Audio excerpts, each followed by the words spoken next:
ভগবান, আমি আর পারছি না। এ কেমন জীবন? শুধু মার খায়, কাজ তো ও নিজে করে না, শুধু ঘুমায় আর আমার ওপর রাগ ঝাড়ি। ভগবান, একদিন, হ্যাঁ শুধু একদিন আমায় মানুষ করে দাও আর বিজয়কে আমার জায়গায় দাও। লালন এই কথা বলার সঙ্গে সঙ্গে আকাশে বিজলির ঝলক উঠল। সময় যেন থেমে যায়। হঠাৎ লালন গুরুর থেকে বিজয় হয়ে গেল, আর বিজয় গরু।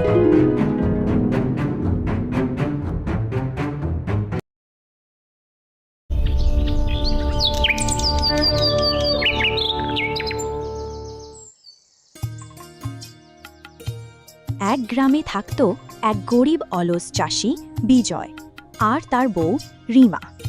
বিজয় সারাটা দিন খেত আর ঘুমাতো। বিজয়ের একটা গরু ছিল, সে এটাকে লালন বলে ডাকত। আর নিজের সব কাজ গরুর ঘাড়ে চাপিয়ে দিয়ে বিজয় নিজে গাছতলায় বসে থাকত।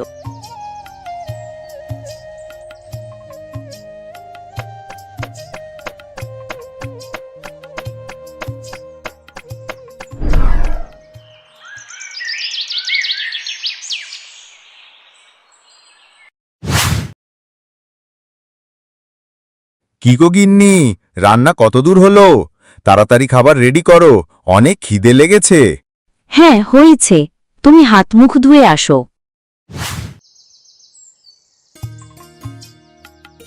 হ্যাঁ গো, তুমি তো শুধু খাও দাও আর ঘুমাও। জমিতে কাজ কখন করবে? তোমাকে কি বলেছে আমি কাজ করি না? তোমার কি মনে হয় আমি অলস? এই আমার খাওয়া শেষ হলে লালনকে নিয়ে আমাদের জমিতে চাষ করতে যাব। তাই জন হয়, আর আমাদের ঘরে বেশি চালও নেই, প্রায় শেষের দিকে। আরে গিন্নি, তুমি বেশি চিন্তা করো না। চাল শেষ হবার আগে আগে আমাদের জমির ধান উগে যাবে। আমাকে আর একটি মাছের পিস দাও তো। আচ্ছা ঠিক আছে।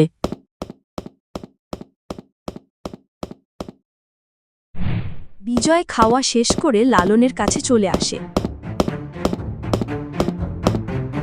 লালন, লালন, কিরে লালন, তোকে তো দেখতেছি দিন দিন ভালোই অলস হয়ে যাচ্ছিস। লালন, লালন, আরে ও লালন। বিজয় লালনকে অনেক ডাকে, কিন্তু লালন শোনে না। আচ্ছা বুঝছি, ওই যে হিন্দিতে একটা কথা আছে না, লাতোं का ভূত বাতों से नहीं मानती। দাঁড়াও, তোকে কিভাবে উঠাতে হয় আমার খুব ভালোভাবে জানা আছে, দাঁড়াও। এই বলে বিজয় একটা লাঠি নিয়ে আসে আর লালনকে মারতে লাগে।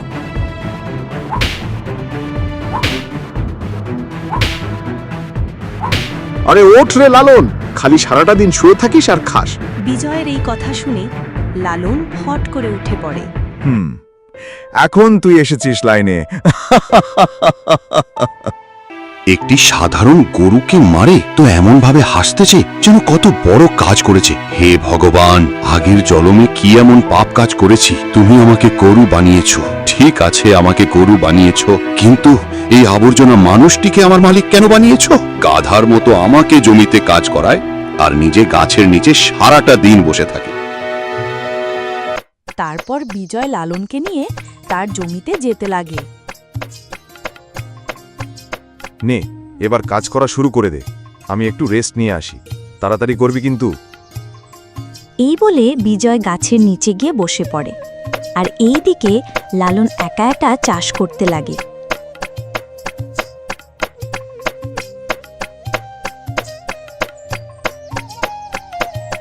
কিছুক্ষণ পর লালন চাষ করতে করতে ক্লান্ত হয়ে যায়। ধীরে ধীরে চাষ করতে লাগে। লালন এবার ক্লান্ত হয়ে থেমে যায়। কি হলো লালন, থামলি কেন? না, আর এই গরুটিকে নিয়ে পারছি না। এত অলস গরু আমি জীবনে দেখিনি। দাঁড়াও, তোর আলসেমি আমি বের করতেছি।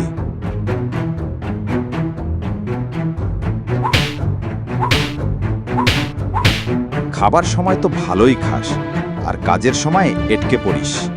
তাড়াতাড়ি কাজ কর, না হলে আজ কোনো খাবার পাবি না। হে ভগবান, আমি মালিকের জন্য দিন রাত পরিশ্রম করি, অথচ সে আমাকে মারধর করে, খেতে দেয় না। তুমি কি আমাকে একটু দয়া করবে? আমায় এমন এক মালিক দাও যে আমায় মানুষ হিসেবে না হলেও অন্তত প্রাণী হিসেবে ভালোবাসবে। আর পারি না, আমি তো শুধু একটা গরু, ও নিজে কিছুই করে না, শুধু আমাকে মারে। দাঁড়িয়ে না থেকে তাড়াতাড়ি কাজ শুরু কর, বাজারে যেতে হবে।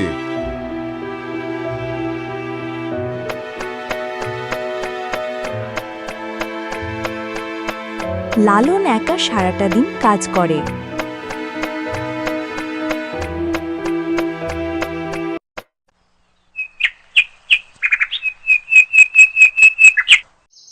জমির কাজ শেষ হওয়ার পর বিজয় বাজার থেকে মাছ নিয়ে আসে। গিন্নি, কোথায় তুমি? তাড়াতাড়ি আসো এদিকে। কি হলো? তুমি জানো আজকে আমাদের জমির কাজ শেষ, সেই জন্য ওই খুশিতে বাজার থেকে মাছ নিয়ে আসলাম। নাও, আর ভালো করে রান্না করো। এভাবেই কিছুদিন কেটে গেল। গ্রামের সবার জমিতে ফসল ফলল।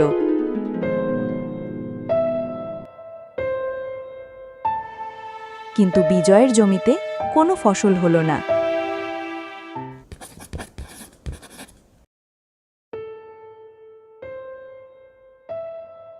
এ কি, গ্রামের সবার জমিতে ফসল উগল, কিন্তু আমার জমিতে কোনো ফসল উগল না কেন?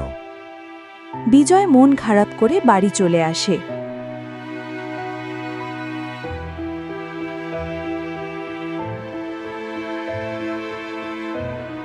ভাই বিজয়, শুনলাম তোমার জমিতে কোনো ফসল ওগেনি। ভাই, সত্যি কোনো ফসল উগে নাই। কিন্তু কেন ভাই? জানি না ভাই, আমি তো ঠিক মতোই পরিশ্রম করেছি, কিন্তু কেন যে এমনটা হলো। আচ্ছা ঠিক আছে ভাই, আমি বাড়ি যাই।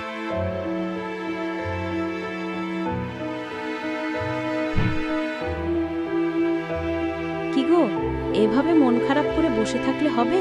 ঘরে বর্তমান কোনো চালও নেই যে খাবো। জানি না এখন কি করব। এত কষ্ট করে জমিতে চাষ করলাম, কিন্তু কোনো লাভ হলো না। আমি তো বুঝতে পারছি না কি করব। আচ্ছা ঠিক আছে, আমি আমার বাপের বাড়ি যেতেছি কিছু টাকা আনতে।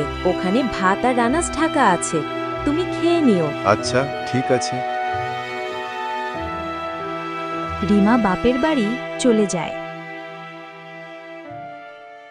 এত কষ্ট করলাম, তবুও কোনো ফসল উগলো না। সব দোষ ওই লালনের। জমিতে কিভাবে চাষ করেছে। দাঁড়াও রে লালন, তোকে মজা দেখাইতেছি।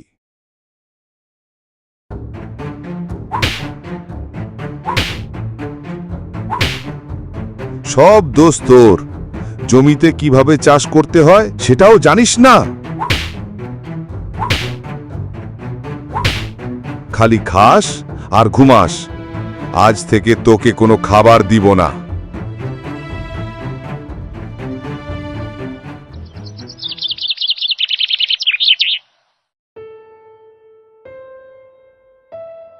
বিজয় লালনকে খাবার না দিয়ে নিজে খেয়ে শুয়ে পড়ে। ভগবান, আমি আর পারছি না। এ কেমন জীবন! শুধু মার খায়, কাজ তো ও নিজে করে না, শুধু ঘুমায় আর আমার ওপর রাগ ঝাড়ি। ভগবান, একদিন, হ্যাঁ শুধু একদিন আমায় মানুষ করে দাও আর বিজয়কে আমার জায়গায় দাও। লালন এই কথা বলার সঙ্গে সঙ্গে আকাশে বিজলির ঝলক উঠল। সময় যেন থেমে যায়। হঠাৎ লালন গুরু থেকে বিজয় হয়ে গেল, আর বিজয় গরু।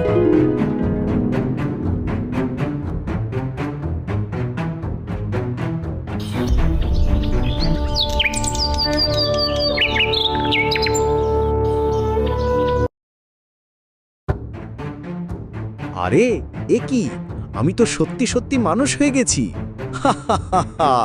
বিজয়, আজ তুই বুঝবে মার খাওয়া কত কষ্টের। পরিশ্রম না করে শুধু অন্যকে দোষ দিলে কি হয়। লালন রেগে বিজয়ের কাছে চলে আসে একটি লাঠি নিয়ে। বিজয়, আরে ও বিজয়, তাড়াতাড়ি দাঁড়াও, কাজে যেতে হবে। উঠবি না? দাঁড়াও।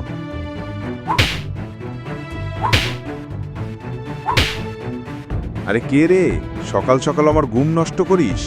আরে এটা কি, আমি গরু হয়ে গেছি? কি দেখে অবাক হচ্ছিস? আজকে তোকে বোঝাবো একা কাজ করা কতটা কঠিন। চল এবার মাঠে চাষ করতে যেতে হবে। লালন বিজয়কে নিয়ে জমিতে চলে যায় চাষ করতে। নে, এবার তাড়াতাড়ি চাষ করা শুরু করে দে। আরে এ কি, আমি তো টানতে পারতেছি না। লালন কিভাবে টানতো এটাকে? কি হলো? টান? আচ্ছা বুঝছি, তুই মার না খেলে আগাবি না।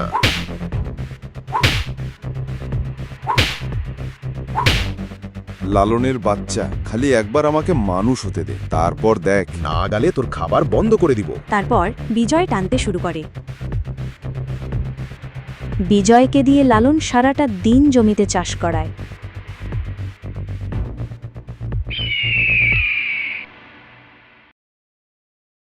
রাত্রিবেলা বিজয়কে বাইরে রেখে লালন ঘরে শুয়ে পড়ে। ভগবান, আমি ভুল করেছি। আমি গরুর কষ্ট বুঝিনি। আমাকে ক্ষমা করো। আমি সত্যি পরিশ্রম করব, কারো ওপর অন্যায় করব না। আবার এক ঝলক আলোয় লালন গরু হয়ে যায়, বিজয় মানুষ হয়ে ফেরে।